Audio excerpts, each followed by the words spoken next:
កាលពីថ្ងៃទី25ខែធ្នូឆ្នាំ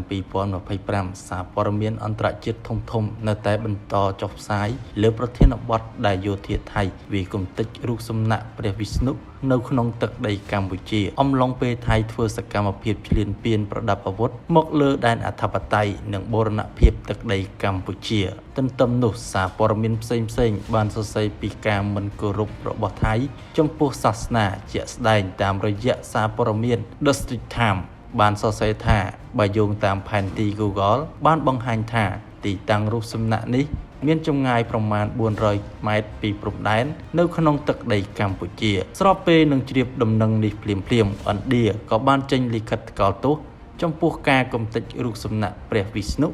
នៅព្រំដែនកម្ពុជាថៃដែលបានជះឥទ្ធិពលមិនល្អដល់អ្នកកាន់សាសនានេះ